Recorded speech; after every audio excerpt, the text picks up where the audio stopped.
Virus corona memang begitu mudah menular dan menyebar. Setiap kita bisa ikut mencegah dan mengurangi penyebarannya melalui social distancing. Apakah social distancing? Social distancing adalah tindakan untuk mengurangi kontak dengan orang lain dan menghindari melakukan kegiatan di keramaian. Bagaimana bentuk social distancing yang perlu dilakukan?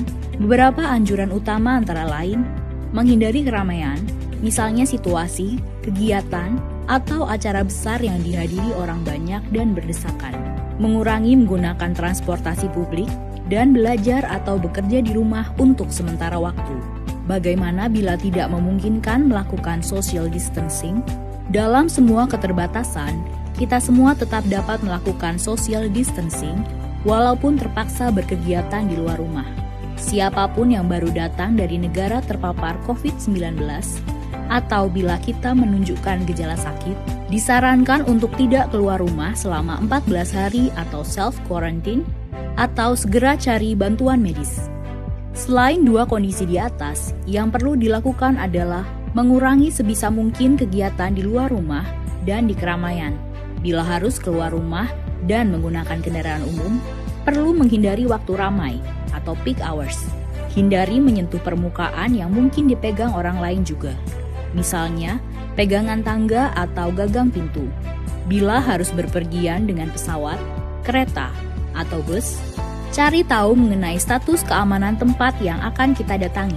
Hindari berdesakan dengan orang lain, gunakan masker bila diperlukan, dan jangan lupa segera mandi dan bersihkan diri setiba di tujuan. Bila perlu membeli makanan atau kebutuhan lain, sebisa mungkin gunakan layanan pesan antar.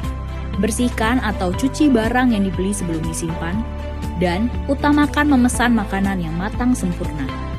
Bila perlu berolahraga, pilihlah yang dapat dilakukan di dalam rumah atau yang dilakukan di tempat terbuka. Hindari jam-jam ramai, hindari berbagi peralatan, dan jangan lupa mandi atau bersihkan diri setelah berolahraga. Bila anak bosan belajar di rumah, sebisa mungkin beri kegiatan untuk dilakukan di dalam rumah. Bila sangat mendesak, pilih kegiatan yang bisa dilakukan di ruangan terbuka yang tidak ramai. Ajarkan kebiasaan bersih-bersih setiap selesai berkegiatan, dan beri penjelasan dengan baik tanpa menakut-nakuti ataupun membuat panik. Apalagi yang perlu dilakukan selain social distancing, jangan lupa mempraktekkan kebiasaan bersih antara lain, cuci tangan sebelum beraktivitas untuk menghindari virus atau kuman kita menyebar kepada orang lain. Cuci tangan setelah beraktivitas agar kita terlindung dari virus atau kuman dari luar. Mandi dan berganti pakaian secepatnya setelah berpergian untuk memastikan rumah dan lingkungan tempat tinggal kita tidak terkontaminasi. Berdiam diri di rumah adalah pilihan yang bijak untuk saat ini. Namun demikian, social distancing bisa diterapkan di mana saja. Beri empati kepada saudara-saudara kita. Kondisi masing-masing berbeda. Mari tingkatkan solidaritas. Dalam pelaksanaan social distancing, pemerintah pusat dan daerah akan tetap memfasilitasi dan memberikan pelayanan terbaik bagi rakyat. Mari bersama kita lawan corona.